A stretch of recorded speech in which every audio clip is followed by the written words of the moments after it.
guys ready to do some revenge horror? Let's do some revenge horror.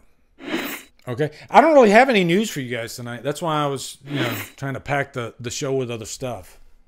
And what is that? Okay, revenge horror. Revenge horror. I got 10 revenge horror movies for you. Give me one of your favorite revenge. It doesn't even have to be horror, because there's a lot of revenge movies out there. You could even look at freaking Rambo 2 as a revenge movie, right? Because Murdoch screwed him over. Murdoch didn't come back to save him. And, you got that iconic scene where he's like, Murdoch, I'm coming for you. So from that moment on, we got a revenge movie, And the look on Murdoch's face, he knew he screwed up as soon as he heard, Murdoch, I'm coming for you. There are so many revenge, even horror movies, and I had to narrow it down. This was an easy list to put together, okay? So these are 10 movies that I really like, okay? First one, can you guys tell me what that is? That is Last House on the Left. Last House on the Left is a remake, and I think, is it better than the original? I'd say yes, only that it's easily more accessible than the original. I think the original is a tougher watch. One, because it's definitely full-on grindhouse, and it's dated. And I think the remake it has this perfect tone to it. It's still edgy. It still pushes the envelope, but it's also fun, I guess, for lack of a better term. It does have the one scene in question that is, and they let the scene last, and they send it home so that way when the revenge portion of the movie comes into play, you don't feel anything for Krug and his crew. You do feel for his son, though, played by Spencer Treat Clark, who is, I think, one of the most underrated young actors. I'm surprised he hasn't gotten a really big role, although he was in Glass, Unbreakable, Gladiator. But man, he's a really good actor. And you just felt horrible for this kid. As a matter of fact, I'd even say Spencer Treat Clark played that character much better than the original guy did back in with the original Last House on the Left. But this young actress here, the victim, her and her friend, man, it's a tough scene to watch because it's one of those scenes where everything shifts on a dime. Those two girls and the young boy, they're in the room, they're smoking some pot, having a good time, and the mood feels light. But as soon as Krug comes into that room, you automatically feel extremely uncomfortable, and it just feels dangerous, So, top-notch acting in this movie, and you just feel like you want her to survive so bad, so bad. Now, I think the difference too, doesn't the young girl die in the original? It's been a while since I saw the original. But she lives in this one. Now I do think at the very end, I don't think they needed to do the little microwave kill like they did. I think the point of the movie had been made, and I think it was great as it was. But then I think they just went a little bit too far, and they turned the movie into something that it didn't need to be with the microwave kill at the end. Last House on the Left, fantastic. By the way, guys, this is in no particular order. These are just 10 random movies, okay? So I'm not counting down to number 1. Last House on the Left is fantastic. And it's one of the better remakes out there, for sure. All right. Now, I thought, which one of these do I put on here? And you know what? I got to go with the original. I will always have a soft spot for the original. I saw it. I think I saw it for the first time back in the early 90s. This was a time where I had just joined the military. I was single at the time, and I just wanted to watch some horror movies that I hadn't seen yet, I guess you could say, right? This is the VHS days. You go to the rental store. As a matter of fact, we had this rental store back then. I lived in Colorado at the time, and there were dollar rentals, like pretty much everything, like all their catalog rentals were like $1. And I remember going to the horror section, and this freaking VHS, it leaps out at you over everything. And immediately I wanted to, and the name, because originally this movie was called Day of the Woman, and it couldn't really get any traction, even though it was a graphic movie. But as soon as they changed the name of the movie God, what am I doing? Freaking, I spit on your grave, Jesus. As soon as they changed the movie to I Spit on Your Grave, that's a hook, right? That's a hook. So I remember I rented this movie and like quite a few other movies at the time. And I think most of them were grindhouse, like hardcore type movies, for lack of a better word. And man, this is a movie that I have probably watched maybe 2 or 3 times in my entire life. It's not an easy watch at all. As a matter of fact, I reviewed this movie a couple years ago, and the director's son actually reached out to me after, which was really cool. And he did his own documentary about this movie, and that documentary is really interesting. But yeah, I didn't really talk about the movie, but man, it is probably one of the most hard-edged, I don't want to say the subject because YouTube might get in trouble, but you know what type of movie this is. And the one thing that's just like stomach churning about it is the act lasts for around 45 minutes, just over and over and over. And that's why this movie is so hard to watch.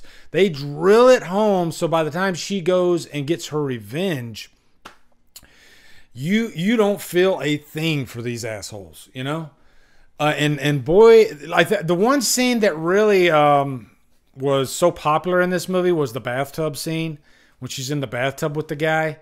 And I think it's not the visual of seeing the blood come out of the bathtub. No, it's the quick little tug. She like, because you see her grab the knife outside of the bathtub. She brings it in, and then you see the guy jerk when and he's like, ooh.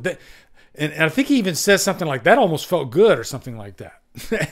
And any guy,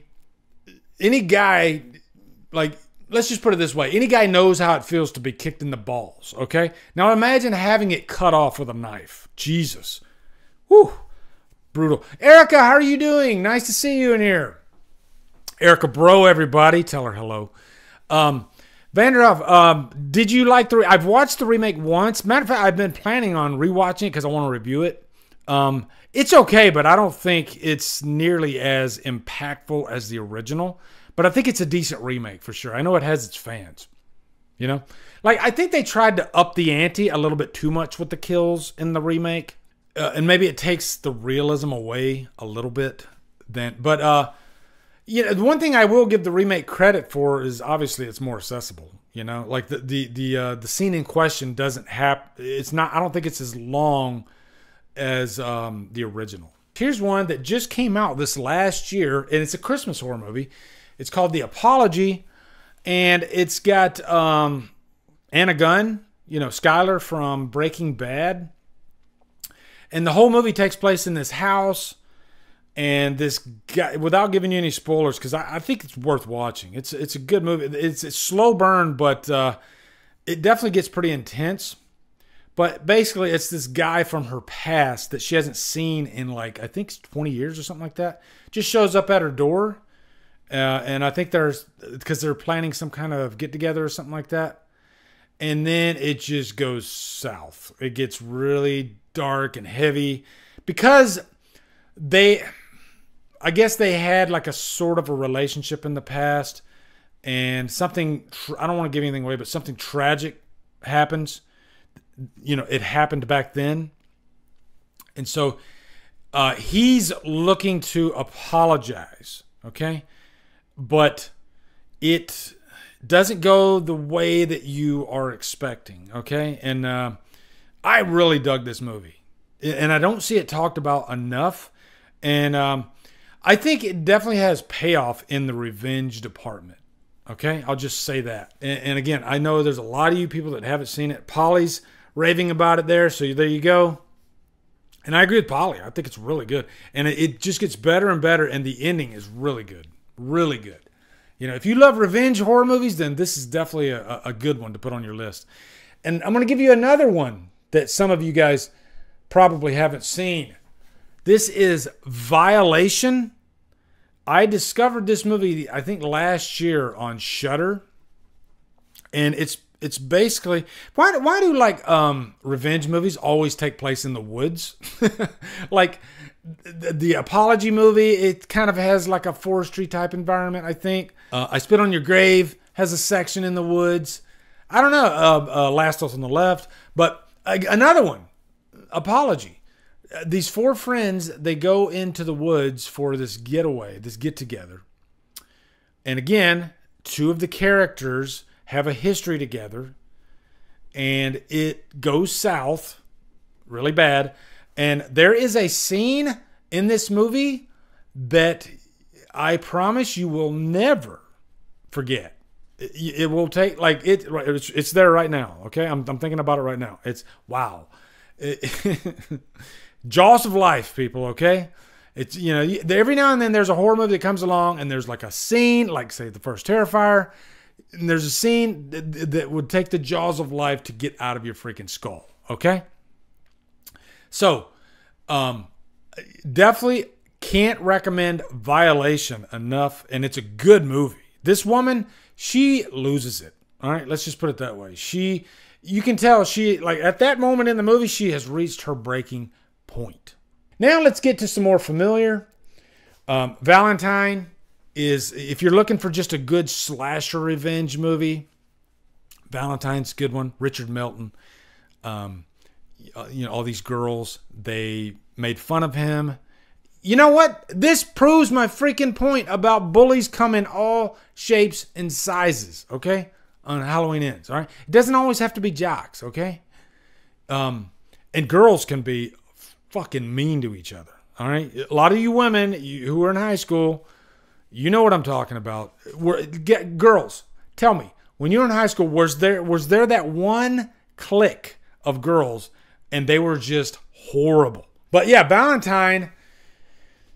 Now, I've used this term before, obvious slasher. Valentine is what I call the obvious slasher. You know, the guy that you peg, usually the guy that you peg as the killer in any slasher movie is not the killer, right?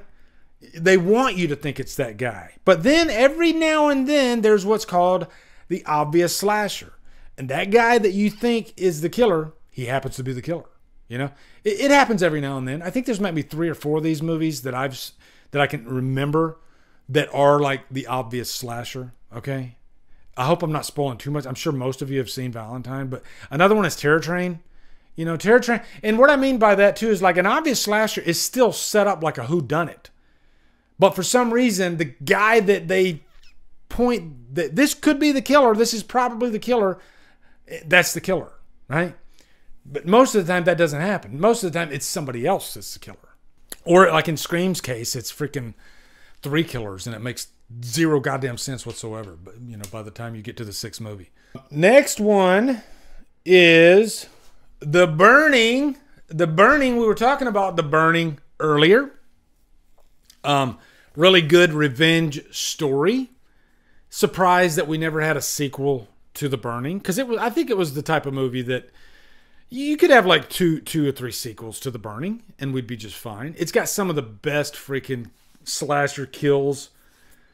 Yeah, the raft scene is, I think, probably one of the coolest kill sequences ever, and you get like 4 deaths like all at once. You know, that's what's cool about that scene.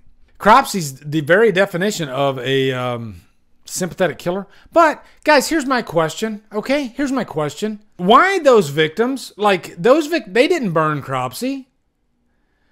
So why did Cropsy come after those campers? They knew, like, this is the one slasher where the victims literally had nothing to do with the killer. They didn't deserve the deaths that they got. Here's a revenge movie you never thought about. Look at that, guys. The Fog. The Fog is, in fact, a revenge movie. Okay? It's another one of those situations, though, where the victims, they're like, what the fuck did I do? I don't even know anything about this this happened 100 years ago, and now I got to pay for it, you know? Why do I got to pay for the sins of my ancestors, right? And I wanted to add a little, I didn't want to put all slashers on here, right? I wanted to give you a little bit of variety, a good old ghost story. And, I got to give Deborah Hill and John Carpenter credit for coming up with this idea. A good old ghost story, which isn't there a bit of like truth to this story? Like if you look in history, I think Carpenter said it is based off of like an actual incident that did happen, but obviously they didn't come back 100 years later as ghosts. Okay. But yeah, man, so much great atmosphere in The Fog. The remake doesn't exist. That is a steaming pile of ghost shit. That's what the remake of The Fog is. It is one of the worst remakes ever made. Right, Slaughtered Lamb Movie Podcast? It's really, really fucking horrible. Matter of fact, I think all horror fans, they all never agree on any movie except for the Fog remake. Right, guys? Every one of you guys right now, you hate the Fog remake. Am I right about that, guys? Am I right about that? Like, I'm trying to find a stream where I can get everybody in the chat to finally agree on at least one thing, because we didn't agree on about the Texas Chainsaw Massacre original versus the remake. But clearly this is a thing that we can all agree upon, is that the Fog remake is the biggest steaming pile of shit ever created. All right, guys? Yeah, there we go. Betamax, I don't know. What are you saying there? You just saying the name. Okay. Poltergeist remake, yeah, it is awful. Actually, you know what, Jason? I've never seen the Poltergeist remake. But I did go opening night to see the Fog remake. The only reason I did that was because it was Deborah Hill's last movie. I went for her. But the movie itself, she couldn't save it. Yeah, you knew this one was going to be on there. It's on the thumbnail, right? The Crow. And this is the one instance where it's like a graphic novel, superhero type deal. But yeah, man, I've talked about The Crow so much. I guess talking about the revenge aspect of it, it is another one of those movies where, Shelley Webster, hell, I mean, both of them are killed, but Shelley is violated, right? And then, can you imagine that? Like, you got to watch your fiance, be violated, and then you're both killed, like you're waiting on your death. So then he comes back a year later to avenge her death. Man, what a movie. What a freaking movie The Crow is. My number 2 all-time favorite movie. Realistically, it's number 1. Like, I put a tie. Halloween and The Crow are tied. I can't tell you which one's better. They're both very different. They're both equally important to me. And I can, just mapping it back to when I first saw The Crow in the theater opening night. This was the movie that, how you get ramped up to them, kind of like how we all were to Halloween 2018. We were following it day, week, and we just wanted to see the movie. Well, that's how it was for me with The Crow. After Brandon Lee's death, I was always like, man, are they ever going to make this movie? Are they going to shelve it? And then, you heard that they're still going to make the movie. They're going to, he only had 2 weeks left. So I was counting the days until this movie came out. And I thought, there's no way this movie's going to live up to the hype that I have in my mind for it. And when I came out of the theater, I'm like, I've never seen a movie like that. That was amazing. And still to this day, there's no movie like The First Crow. I think it encapsulated something that was as close to perfection as you can possibly get. And I hate to use that word when talking about movies, but yeah, that's my opinion on The Crow, And I have this horrible thought in my head sometimes about the movie, like, if Brandon Lee didn't die, and believe me, I think about all the time, God, his career would have been amazing if he didn't die. Did that add something to the movie? his death, because he had 2 weeks left, so they had to rearrange some things. Yeah, they had to have a stunt double come in, obviously, but also they had to rearrange. They even took some stuff out, like the Skull Cowboy. So we'll never know what that movie would have been if Brandon Lee had lived, and hell, maybe his own influence would have been. Some actors, they get a say in what's going to happen with the movie. Who knows? Maybe Brandon would have been very passionate about a certain cut of the movie. So you can rack your brain going over this stuff in your head. Is the only good thing we got out of Brandon Lee passing away was that we got a cut of the movie that we might not have ever gotten. And, God, I wish to God he didn't die. He's still that one death, as silly as it is to say. Brandon is still that one death that just hits me. It still hits me. I don't know. Certain roles, it's not just Brandon Lee, but it's that role too, The Crow. Those two things together. It's just really sad that he passed away during the movie. We got two more real quick. Now, speaking of The Crow, Revenge. This movie, Revenge. Guys, have any of you not seen the movie Revenge? Have any of you, please tell me right now, have any of you not seen the movie Revenge? And yes, Vector, Heath Ledger hit me too. That was a tough one. This movie, Erica, holy shit. And Erica, I'm not blaming you, because this isn't like freaking Terminator or something like that where everybody should have seen it. This is one of the most slept on movies I can, if anybody said, Lee, what's an underrated movie that you would recommend immediately? Boom, right there, Revenge. Wow, what a freaking movie. This movie, I'm shocked it's not talked about more. It's probably one of the best revenge movies I've seen in a long time, because this young girl, she happens to be dating the biggest scumbag on the planet, and he takes her to this, I think they're in Spain, somewhere like that, on this little vacation. And then, I don't want to spoil anything, but let's just say really bad things happen. And then she comes back for revenge. And it's one of those scenarios where it's like the most unlikely person getting revenge and just completely kicking ass. That's what I loved about Revenge. It's bloody as hell too, guys. Bloody as hell. That's one thing I love about it. Also, I gotta mention this, okay? And I brought this up on Twitter. To me, I've always looked at Revenge as an unofficial Crow movie, okay? And I'm not saying it is. I'm not saying the directors said, hey, this is an unofficial Crow movie.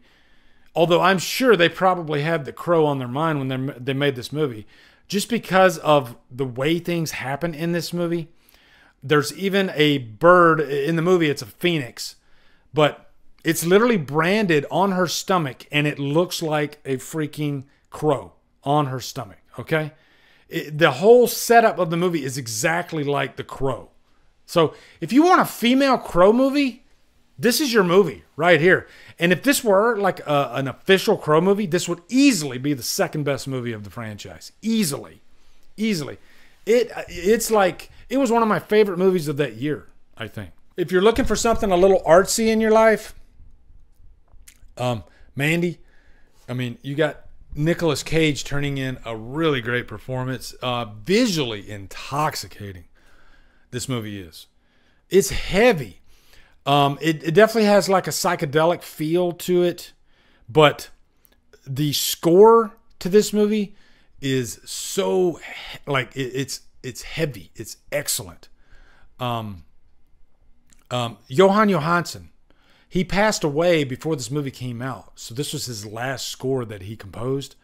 And man, it's a really, really great score.